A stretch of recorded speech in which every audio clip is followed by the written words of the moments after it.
이제 우리 산상수훈 말씀 마태복음 5장, 6장, 7장 중에서 이제 5장을 마치고 6장에 들어섰습니다.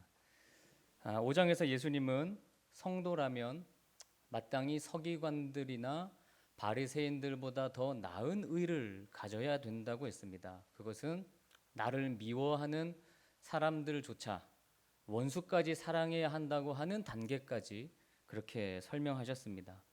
여러분 최선을 다하고 계십니까? 굉장히 어려운 일이죠. 자, 이제 오늘부터 보게 될 6장도 큰 틀에서는 다르지 않습니다.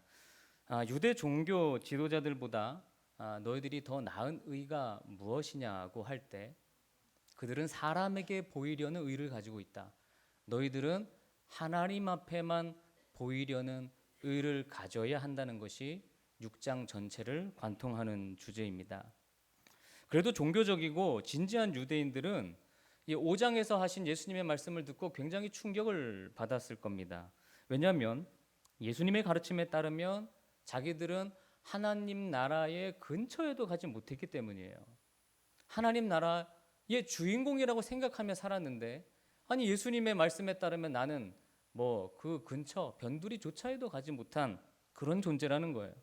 미워하는 것이 살인이고 음욕을 품는 것이 간음이고 오른뺨을 치면 왼뺨을 돌려대야 하고 원수도 사랑하라는 이렇게 확대된 율법의 요구에 예수님을 멀리할 수밖에 없었고 예수님을 배척할 수밖에 없었습니다.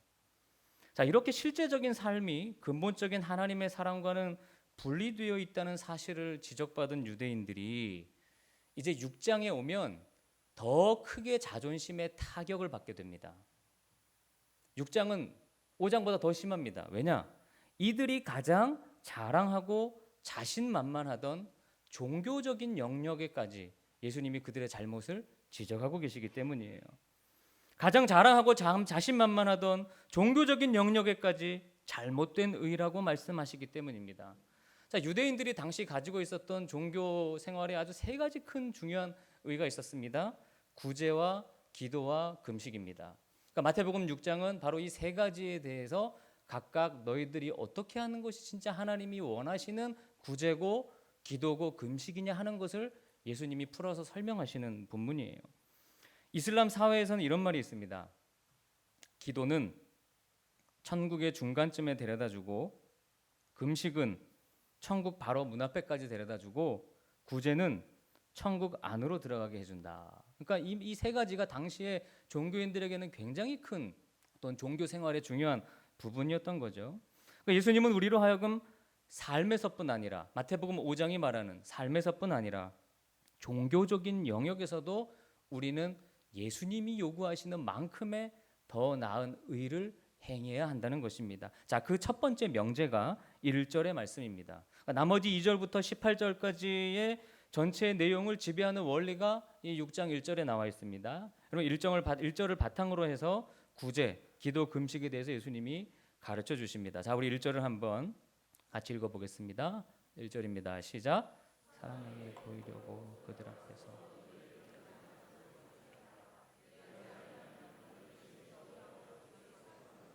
아멘. 소위 말하는 이 외식을 경계하라는 말씀입니다. 외식. 여러분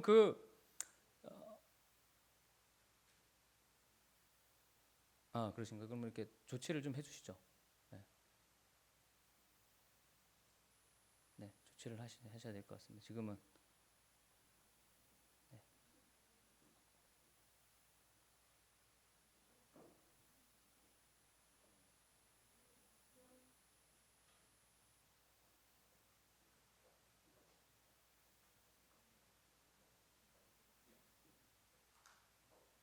누구시죠? 지금 안 보이는. 네? 예, 예.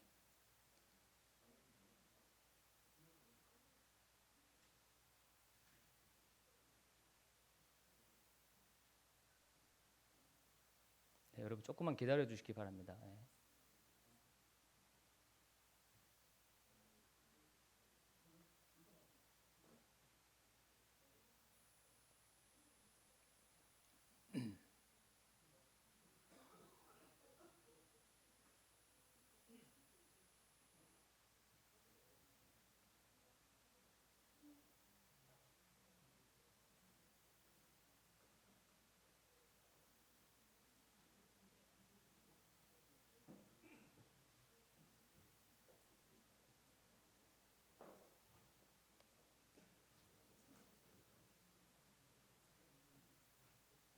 네, 의사 선생님 한 분 또 내려가십니다, 지금.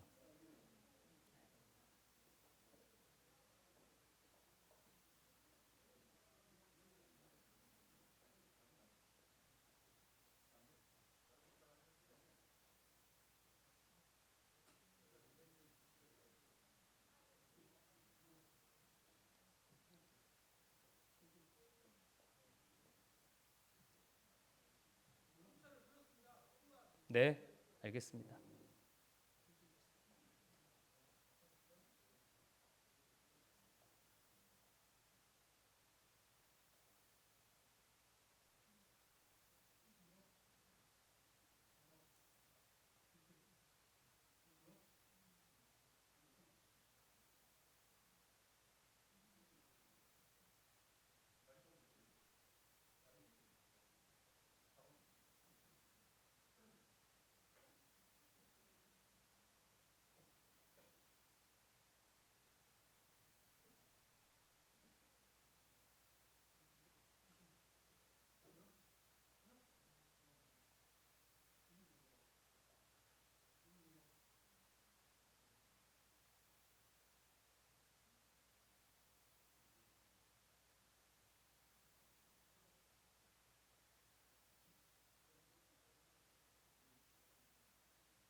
네, 그럼 기다려 주는 게 좋을 것 같습니다. 예.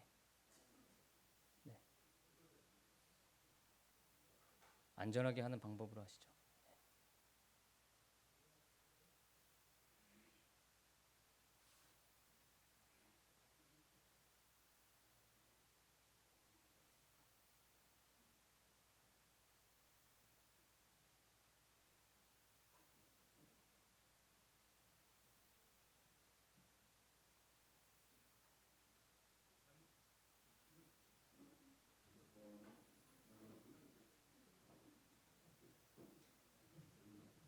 네, 거기 이동하는 자리를 예, 마련해 달라는 겁니다. 예.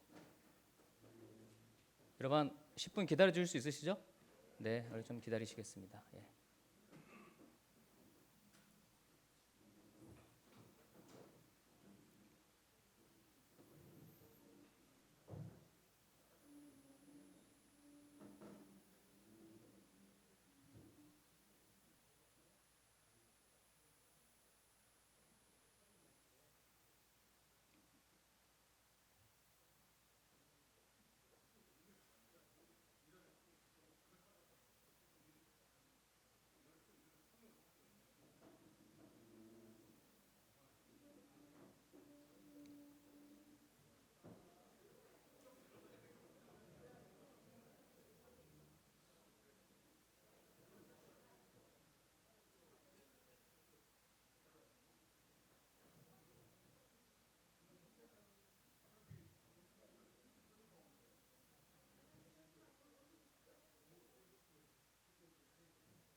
네, 잘하셨습니다.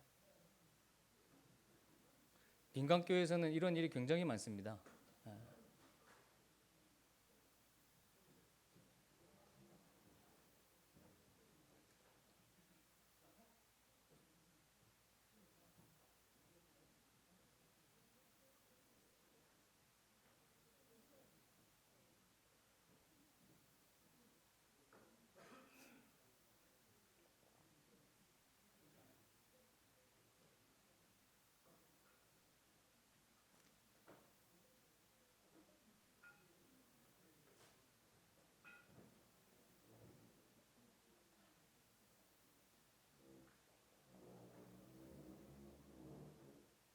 감사합니다.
네, 감사합니다.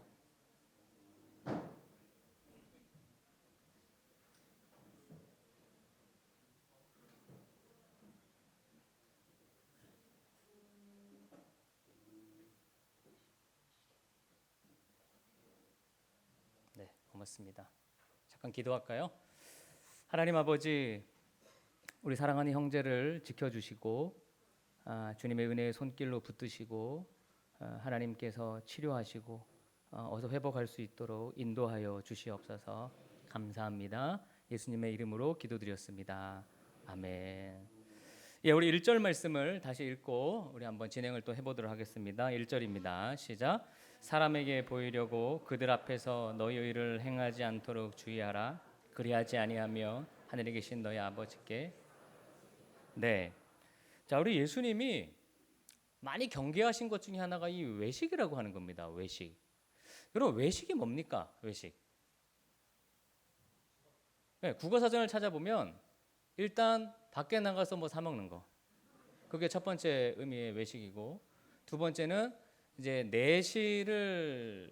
내실보다는 이 외면에만 치중하는 거, 가꾸는 거. 그거를 이제 일반적으로 외식이라고 합니다. 우리나라가 인구 비례로 볼 때 음식점이 아주 많은 나라라고 합니다. 제가 찾아본 2011년 통계가 있는데요. 2011년 기준으로 인구 1000명당 음식점 숫자가 미국은 1.8개이고요. 우리나라는 12.2개입니다. 그러니까 비율상으로 굉장히 음식점을 많이 하는 나라입니다. 그러니까 본문에 이 외식한다는 단어가 헬라어로 휘포크리테스라는 단어인데 제가 신학교 다닐 때 헬라어를 배우잖아요. 근데 대부분은 다 잊어버립니다. 그런데 잊어먹지 않는 단어가 한 5개 있는데 그 중에 하나가 이 단어예요. 이 단어는 잊어먹지 않았어요. 지금까지도. 휘포크리테스. 그 뜻은 배우라는 뜻입니다. 연극한다는 뜻이에요. 자기 본래의 모습이 아닌 각본을 따라 꾸며진 모습을 말하는 거죠. 여러분, 외식이 아무리 맛있어도 매일 사 먹을 수는 없잖아요. 그렇죠? 돈 문제도 있고 또 외식을 자주 한다는 게 그렇게 건강에 좋은 것은 아닙니다. 우리는 집에 있는 음식을 잘 먹어야 합니다. 신앙생활도 마찬가지예요. 외식으로 일관하는 신앙생활은 절대 건강한 신앙생활이 될 수가 없어요. 신앙생활은 하나님 앞에서 꾸밈 없이 해야 하는 것이지 사람에게 보이려고 하는 것이 아니라는 것입니다. 하지만 여러분, 이게 어려운 이유는 인간은 누구나 봐주기를 원하는 그런 근성이 다 있습니다. 사람이 봐주기를 원합니다. 예수님이 바로 이것과 싸우라는 거예요. 자, 오늘 1절 말씀에 상을 받는다고 했는데, 상을 받지 못한다고 했는데 그 기준이 뭘까? 누구를 의식하고 그 일을 행하느냐 하는 것입니다. 그러니까 사람을 의식하고 한 것은 하나님께 상 받지 못할 일이고, 하나님을 의식하고 해야 하지만 우리가 받을 상이 있다는 거예요.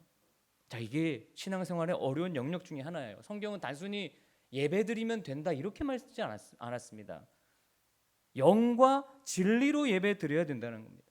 그냥 어떤 절차에 내가 참여하고 최선을 다해 그 절차를 따르면 그게 예배를 잘 드린 거 그거 아니라는 것입니다. 신령과 진정으로 드리는 예배가 하나님이 기뻐 받으시고 하나님이 기대하시는 예배입니다. 그런데 모든 사람이 그렇죠. 사람들의 눈치를 봅니다. 그 가장 큰 이유는 뭐냐? 사람은 자기의 의가 드러나야 하기 때문이에요. 그러니까 상대가 나를 어떻게 볼까 하는 것이 중요한 우리의 본성입니다. 그러나 예수님은 그것을 경계해라.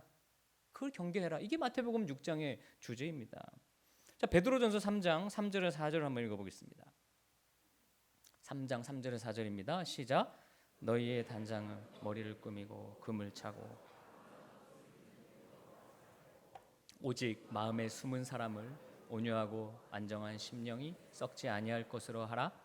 이는 하나님 앞에 외식하지 않는 것, 사람에게 보이려고 하지 않는 것이 하나님께 너무나 값진 거래요. 참 이런 표현이 성경에 별로 없어요.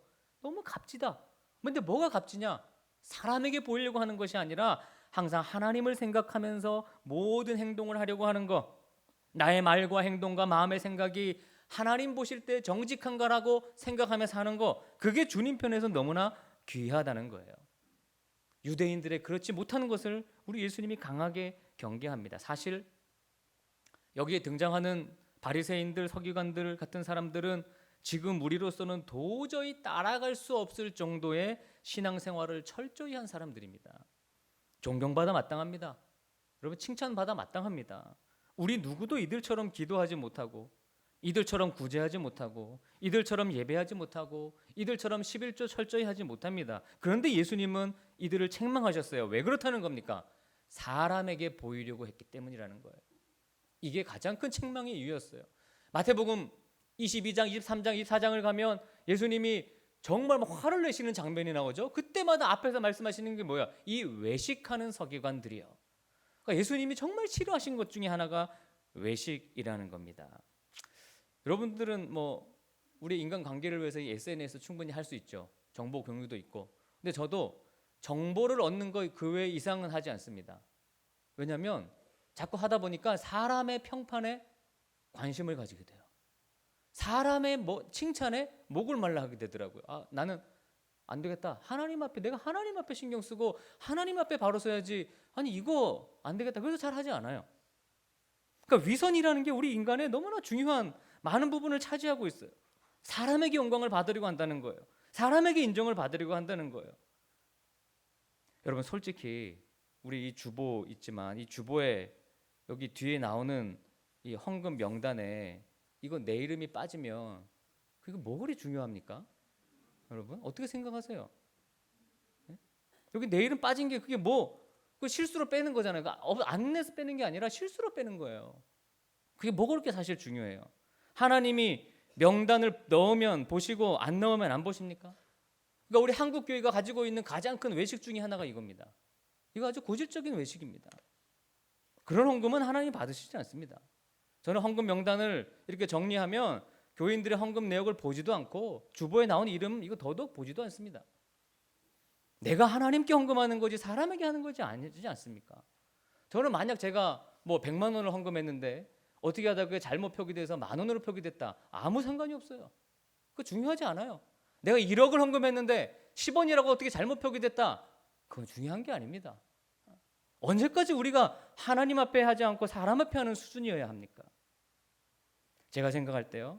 여러분 신앙생활이 예수 믿고 영적으로 거듭나는 놀라운 순간이 있고요. 또 하나 거듭나는 순간이 있더라고요. 바로 외식을 벗는 거듭남입니다. 그게 굉장히 중요합니다. 여기서 신앙이 발전하고 수준이 올라가는 거예요. 예수님 만나서 우리는 거듭났죠. 그 다음 하나 더 외식을 벗는 거듭남이 있어야 돼요. 이 종교생활, 신앙생활을 외식으로 해서는 안 되는 것입니다. 신앙의 모습을 통해 타인의 인정과 자기 만족을 구하고 자기를 과대평가하며 자기 의를 드러내려는 그런 바리새인적인 어리석음을 내려놓고 하나님의 상 주심을 바라보며 사는 사람, 그런 성도, 여러분 이것이 성도의 핵심적인 삶의 기준이어야 한다는 거죠. 늘 교회에서도 우리가 훌륭한 일을 하는데 세상에서도 훌륭한 일을 우리가 하지만 자기를 위해서 해요. 남을 배려하는 것 같지만 속을 들여다보면 자기를 즐겁게 하고 어떤 내 만족, 그런 걸 위해 한다는 거죠. 이게 뭡니까? 바로 신앙의 이름으로 하는 우상 숭배입니다. 자기를 숭배하는 거죠. 우리 모두가 갖고 있는 모습입니다. 그러니까 이런 모습을 가지고 있으면 웬만큼 예수 믿는 것 같아도 사실 달라지는 것이 없고요. 어떻게 보면 하나님 앞에 의미 있고 가치 있는 게 되지 않는다는 거죠. 왜? 자기를 기쁘게 했기에 상이 없는 거예요. 사람을 기쁘게 했기 때문에. 그러니까 교회를 다니면서도 핵심을 놓치면 안 됩니다. 물론 우리가 함께 사랑의 관계, 서로 관계를 맺고 살다 보니 타인의 시선과 평판을 아예 무시할 수 없고 나를 향한 사람들의 자세가 나를 보는 관점에 영향을 미치지 않을 수는 없습니다. 우리는 사회적 동물이니까요. 하지만 내가 얼마나 교만하고 내가 얼마나 어리석은 판단자인지를 우리는 알아야 됩니다. 우리가 생각하는 판단과 결정이 결국 내가 살아온 환경, 내가 맺은 인간관계를 통해 나오는 지극히 주관적인 거예요. 왜곡된 거죠. 그러니까 다른 사람이 아무리 나쁘게 얘기해도 내가 좀 좋은 거고 다른 사람이 아무리 좋게 얘기해도 내가 싫으면 싫잖아요. 이게 얼마나 불공정하고 타당하지 못한 기준입니까? 하나님은 그런 외적인 것으로 사람을 평가하지 않습니다. 말씀을 통한 나의 중심. 제가 여러분들을 우리가 교회에서 주로 만나니까 여러분들이 가정생활 어떻게 하는지는 잘 몰라요. 그래서 아마 집에는 잘 초청 안 해주시는 것 같아요. 집에 생활이 들통날까봐 잘 이렇게 집에는 주로 교회에서 보죠. 어떤 성도님들은 거의 변장 수준으로 꾸미고 오셔서 이게 새벽에 만나면 생얼로 만나면 나 깜짝 놀랍니다. 그분인가? 그 집사님 맞나? 그 권사님인가? 아닌 것 같은데. 그러니까 저는 맨 얼굴을 이제 얼굴만 볼 수 있으니까 겉모습만 보니까요. 그런데 하나님은 안 보시는 것이 없습니다. 내 마음의 생각을 다 보십니다. 겉과 속을 아울러 보시고 아시기 때문에 이 하나님의 말씀만이 우리의 진정한 판단 기준이어야 한다는 거죠. 이거 외에는 다 틀릴 수 있다는 걸 인정하셔야 됩니다. 여러분의 생각이요 틀릴 수 있다는 걸 인정하셔야 돼요. 여러분 저도 군교회에서 목회한 지 16년 돼가지만 뭐 이런 얘기들도 제가 몇 명과 했지만요, 진짜 훌륭한 군인이 누군지 아십니까? 내가 평생 군 생활하면서 우리가 보는 것이요 한정돼 있어요. 그렇기 때문에 여러분의 우리의 생각이요 결코 합당할 수는 없습니다. 이게 다 맞지 않아요. 그걸 인정하셔야 돼요. 왜? 내가 보고 온 게 그거예요. 세상은 넓습니다. 더 많은 생각들이 있어요.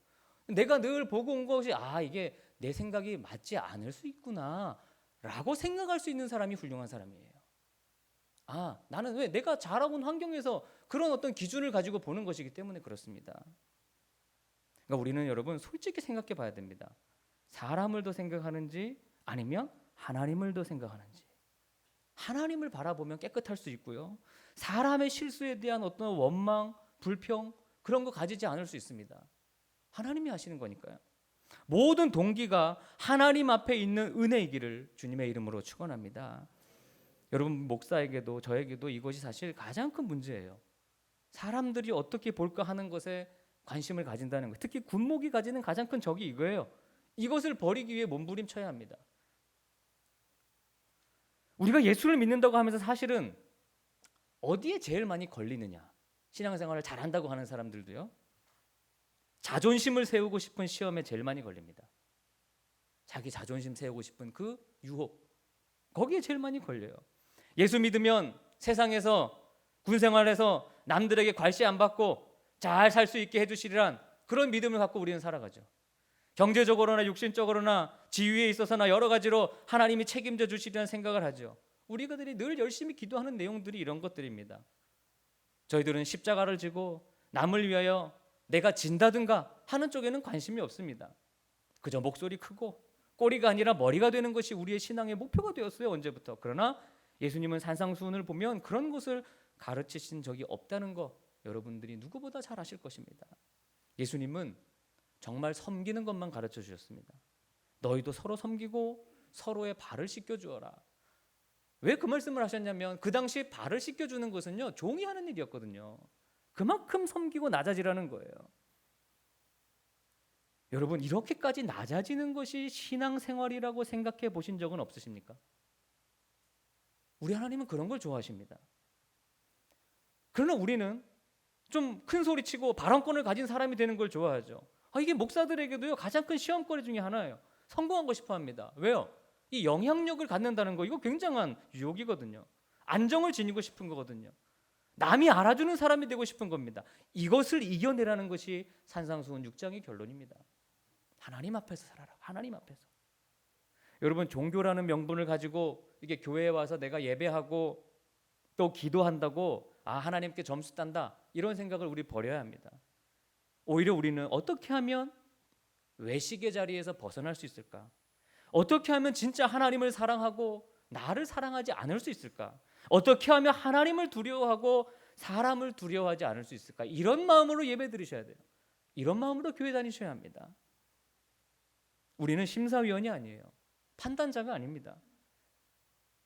나는 뭐 그런 일 안 해. 나는 뭐 내 이름을 드러내려고 그런 일은 안 해. 나는 뭐 그래서 어떤 건 안 해. 그래서 뭘 하고 계십니까?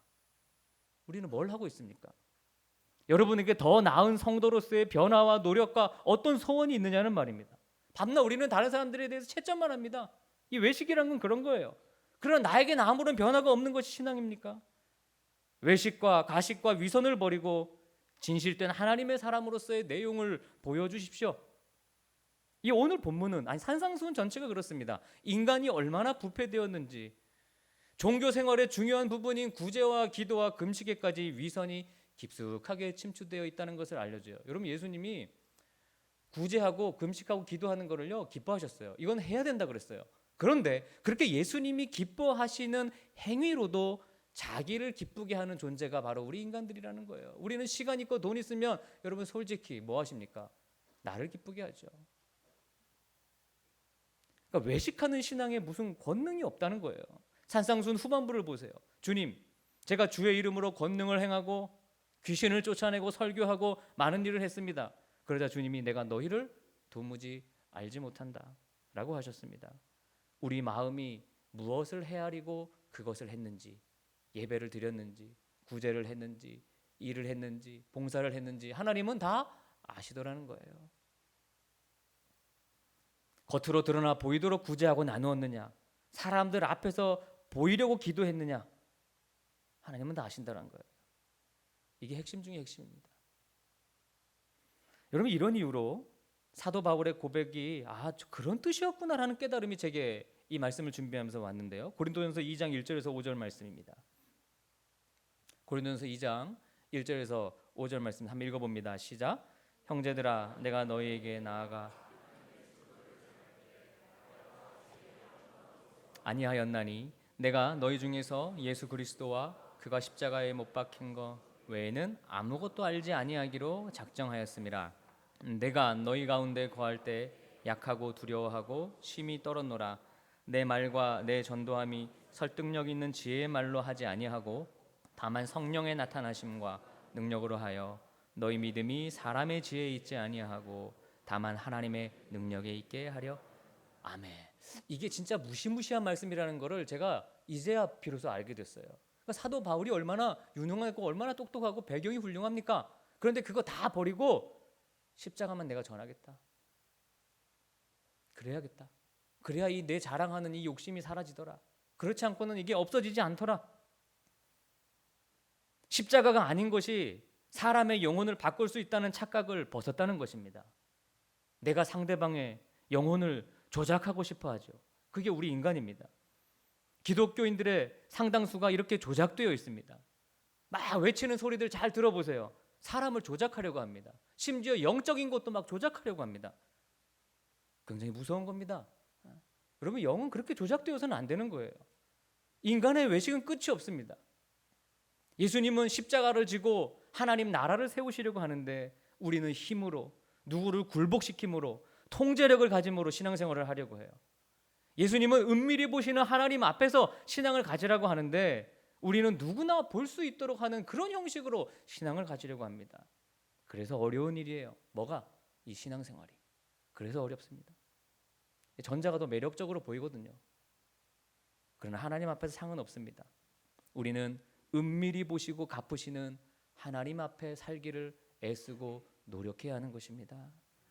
그리고 오늘 본문 이제 2절부터 4절까지는 그 구제에 대한 얘기를 첫 번째 예로 들고 있어요. 이렇게 구제하는 것이 사람에게 보이려고 하는 것이 아니다라는 것을 설명하는 거죠. 나팔을 불지 말아라. 왜 나팔을 불었어요? 가난한 사람들 모여라, 내가 도와줄게 하고 나팔을 부는 거예요. 나팔 불지 말아라. 구제는 은밀함이 따를 때 하나님 앞에 아름다운 것이다. 구제할 때 오른손이 하는 것을 왼손이 모르게 해라. 근데 여러분, 문자적으로 상식적으로 오른손이 하는 일을 왼손이 모를 수 있습니까? 자기 오른손이 왼손이 하는 일을 몰라요? 알잖아요. 이거는 어떤 의미예요? 그러니까 이게 그만큼 구제는 나도 의식하지 못할 정도로 은밀하고 자연스럽게 하라는 거예요. 우리가 숨을 쉬는 것이 평소 느끼지 못하는 것처럼 구제도 그렇게 해야 된다는 거예요. 내가 도와준 사람과 도와준 일을 늘 헤아려서 기억하지 말라는 거예요. 내가 누구 도와줬지, 누구 해줬지, 이거 기억하지 말라는 거예요. 그냥 모르게 하라는 거예요. 이것이 우리의 성품이어야 한다는 겁니다. 여러분, 말씀을 맺겠습니다. 우리가 신앙인으로서 기도하고 또 금식하고 예배하고 구제하는 이런 종교적인 일에서도 배우처럼 다른 옷을 입고 사람 앞에 보이려고 한다면 그것은 정말 비극 중의 비극입니다. 신앙생활을 마저 그렇게 한다면 비극 중의 비극이에요. 우리는 우리를 향하신 주님의 기대를 따라 모든 행위에 있어서 하나님만 하시고 하나님만 드러나시면 된다고 하는 믿음을 가져야 합니다. 그게 주님께 상 받을 일이고 주님께 칭찬받을 일입니다. 제가 이렇게 개인적인 얘기는 참 죄송하지만 이렇게 제일 싸우는 것 중에 하나가 바로 이런 부분이에요. 그러니까 우리는 뭔가를 하면 이걸 어떻게 하고 싶어요? 드러내고 싶어 합니다. 알리고 싶어해요. 나 좋은 일 했어. 얘기하고 싶어해요. 이 욕망이 그냥 틈만 나면 올라와요. 아, 나만 알고 하나님만 아시면 되는데 왜 자꾸 하나님이 마음은 다른 사람이 알아주기를 원하는 걸까요? 하나님이 마음을 좀 꽂혀주세요. 당신만 아시면 됩니다. 하나님만 아시는 것이 나에게 기쁨이게 해주세요. 하나님만 아시는 그런 나의 예배에 기쁨이 있게 해주세요. 사람의 평판을 하나님 바라보지 말게 해주세요. 하나님 앞에 진정하고 진실된 사람 되게 해주세요. 이게 여러분 모두의 기도 제목이 되시기를 주님의 이름으로 간절히 축원합니다.